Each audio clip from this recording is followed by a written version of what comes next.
आपने भारतीय जनता पार्टी क्यों छोड़ी है? किसान और किसानी के लिए हमने भारतीय जनता पार्टी छोड़ी है। जो किसानों की आवाज़ है ये दबाई जा रही है। किसानों को जो काले 3 कानून बनाए हैं वो वापस नहीं ले रही, इसके लिए बनी भारतीय जनता पार्टी छोड़ी। किसान आंदोलन पिछले 6 महीने से चल रहा है, तो अब आपको किसानी कैसे याद आई? देखो, मैंने अभी आपसे थोड़ी देर पहले जब जागे तब सवेरा, पहले तो याद तो मेरे को 6 महीने नहीं 5 महीने हो गए पूरे, आपको 150 दिन हो गए। ये 26 अक्टूबर को शुरू हुई थी, 6 महीने नहीं हुए, 5 महीने हुए। लेकिन जब भी अब भी ये मेरे को याद आ गई, ये भी बहुत है।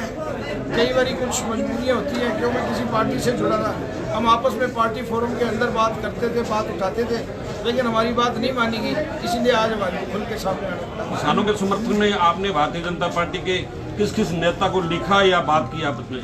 मैंने सबसे बात की है, हमारे प्रदेश अध्यक्ष से लेके मुख्यमंत्री तक सबसे बात की है। ऊपर भी हमने बात करी है, मैं सेंटर में भी गया हूँ मीटिंगों में। हमारे को कहा गया था भी किसानों को समझाओ इस पार्टी के बारे में, इस बिलों के बारे में। वो बिल जो मेरे को खुद को नहीं समझ आए तो मैं किसानों को क्या समझाऊंगा, इसलिए वो छोड़ के और मैं आज किसानों के साथ आया। अब किसी और पार्टी में जाने का क्या है? देखिए, आज तो हम एक किसानी मंच से बोल रहे हैं, और आखिर जब राजनीतिक आदमी होता है, एक राजनीतिक पार्टी छोड़ेगा तो मेरे ख्याल में वो कोई ना कोई राजनीतिक पार्टी जरूर पकड़ेगा। लेकिन आज इस मंच से बोलना वो ठीक जायज़ नहीं समझता। जिस मंच पे तो सिर्फ किसान और किसानी की बात करें तो बेहतर रहेगा। उसके बारे में आपने कुछ पूछना है तो आप बिल्कुल पूछिए, क्यों ये एक राजनीतिक मंच नहीं है, ये किसानी का मंच है। हमने राजनीति नहीं करनी है। आपने तो पार्टी को इस्तीफा भेज दिया गया? पार्टी को इस्तीफा नहीं भेज दिया जी, मैंने बोल दिया, जब ये टीवी पे बोल दिया, आपके सामने बोल दिया। होती है ना, एक प्रक्रिया तो होती है, उसके वो भी लिख देंगे जी, वो भी लिख देंगे, कोई बात नहीं है। तो पार्टी को बता दी गया, मेरे आज जिला अध्यक्ष से बात हुई थी, उनको भी बता दिया था मैंने कि मैं प्रेस कॉन्फ्रेंस करने जा रहा हूँ। उनको पता है, सब पता है, ऊपर तक पता है। ये कोई नई बात नहीं है, ये काफ़ी दिनों से चर्चा में चल रही थी बातें। महीना 1.5 महीना हो गया इस बातों को चलते हुए, कोई नई बात नहीं है। किसानी की अगर बात करें तो इलाहाबाद के विधायक अभय सिंह चौटाला ने किसानों को लेकर ये अपने पद से इस्तीफा दिया और आप भी इलाहाबाद से चुनाव लड़ चुके हैं, तो उस इस्तीफे को लेकर आप क्या कहेंगे? देखिए जी, उन्होंने क्यों इस्तीफा दिया ये तो मैं कह नहीं सकता, लेकिन जो मेरे को पता है, उन्होंने इस्तीफा किसानों के लिए नहीं दिया, क्योंकि किसानों के हाथ से उनके खुद के खून रखे हुए हैं। मैम कांड और कंडेला कांड आपको सबको याद होगा, वो किसानों के कांड थे। उन्होंने अपनी राजनीतिक रोटियां सेकने के लिए इस्तीफा दिया था, ताकि मैं हरियाणा में कुछ सहानुभूति बटोर सकूँ। मेरे को तो यही लगता है, बाकी आप उनसे पूछिए, वो बताएंगे, वो बेहतर रहेगा। तो सर आने वाले और रूपावास में आपको कुछ पहले, थोड़े दिन पहले कांड का पता होगा। एक बुजुर्ग आदमी जब टंकी पे चढ़े हुए थे किसान, एक बुजुर्ग आदमी ने बीच में बोला था, तो उनके साथ कैसे बर्ताव किया, किसानों के साथ कैसे हमारे माननीय विधायक जी बर्ताव करते हैं किसानों के साथ, वो किसी से छिपा हुआ नहीं है।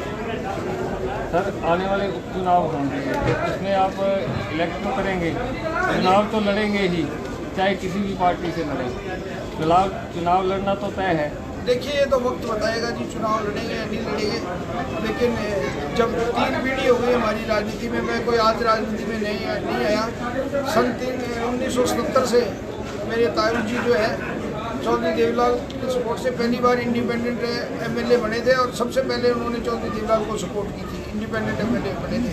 उसके बाद में मेरी ताई जी भी रही है एमएलए, राज्यसभा की मेंबर भी रही है, और मैं खुद 2 चुनाव लड़ चुका हूँ। तो ये राजनीति कोई हमारे लिए नई बात नहीं है, और अवश्य अगर जो मैं सोच रहा हूँ या जो होगा तो अवश्य अगला चुनाव जरूर लड़ेंगे इलाहाबाद से। पवन जी, आप मुख्यमंत्री से मिले हैं इन कानूनों को लेकर के, तो क्या उनका रुख था? उन्होंने सुनवाई नहीं की, आप समझाने में नाकामयाब रहे? देखिए जी, मुख्यमंत्री खुद एक भले बहुत अच्छे आदमी है, मैं तो यही कहूँगा, और उनसे बात भी की, लेकिन अब क्यों नहीं हुआ, क्या नहीं हुआ, वो तो वही जवाब दे सकते हैं। तो हमने तो बातें उठाई।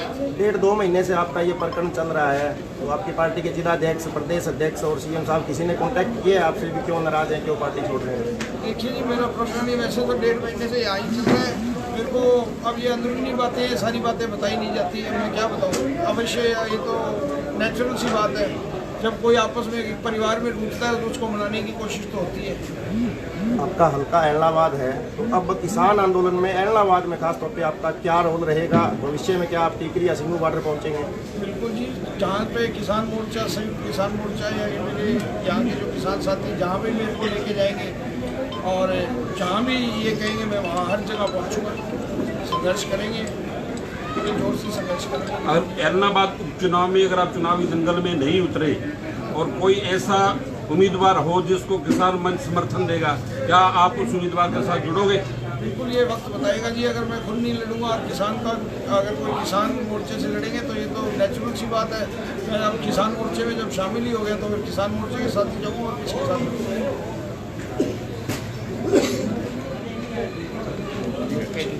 ठीक है, धन्यवाद। जी से पूछो। प्रहलाद जी बोलो, आप बोलिए। थोड़ा सा इनके प्रहलाद जी, आपसे ये सवाल है, अगर पवन बेनीवाल किसी पार्टी से एलनाबाद उपचुनाव लड़ते हरियाणा किसान मंच उनके साथ देगा? सबसे पहले तो मैं मीडिया के माध्यम से बेनीवाल जी का और उनकी पूरी टीम का जो है वो धन्यवाद करता हूँ संयुक्त मोर्चे की तरफ से। और संयुक्त मोर्चे का आह्वान ये रहा है कि जो ये काले कानूनों का पार्टियां जो समर्थन कर रही है, जेजेपी बीजेपी जो यहाँ है, इन पार्टियों को जो भी छोड़ के आएगा संयुक्त मोर्चा उनको गले लगाएगा, उनका मान सम्मान करेगा। तो आज इन्होंने जो पूरी टीम ने बीजेपी पार्टी को छोड़कर जो आए हैं मोर्चे के ऊपर, इस वजह से संयुक्त मोर्चा इनका मान सम्मान करता है, इनको गले लगाता है। टिकरी बॉर्डर के ऊपर भी इनका मान सम्मान वहाँ पे करेंगे। और आगे से भविष्य के अंदर ये जो मंच है, ये मंच है राजनीतिक मंच नहीं है, ये किसानों का मंच है। और इसके अंदर देश के तमाम 500 संगठन जो है मिलकर इस आंदोलन को चला रहे हैं। जो संयुक्त मोर्चे का फैसला होगा, हम संयुक्त मोर्चे के फैसले को मानेंगे। और पवन बेनीवाल जी इस मोर्चे के अंदर रह के काम करेंगे, साथ रहेंगे, हम साथ हैं। अगर ये किसी भविष्य में अपनी पार्टी किसी और पार्टी से लीड लेते हैं तो वो मोर्चे का फैसला होगा, हम मोर्चे का फैसला मानेंगे। पवन जी, आज कितने टोटल पदाधिकारी और कार्यकर्ता आपके साथ पार्टी छोड़ रहे हैं? तो मैंने आपको गिनाए जी, टोटल तो मेरे को पता नहीं, मेरे ख्याल में कम से कम 20 सैकड़ों साथी तो सैकड़ों में छोड़े, लेकिन कम से कम 30, 50, 60 पदाधिकारी और सरपंचों ने मेरे साथ छोड़े। और रही जो आपने मुझसे पूछा था, मैं भूल गया, वो थोड़ा सा आपको क्लियर करना चाहता हूँ। मैं किसी पार्टी के साथ अगर जाऊँगा तो जो किसान की बात करेगा उस पार्टी के साथ जाऊँगा, वरना किसी पार्टी के साथ नहीं जाऊँगा। जो किसान की बात नहीं करेगा उसके साथ नहीं जाऊँगा। ठीक है।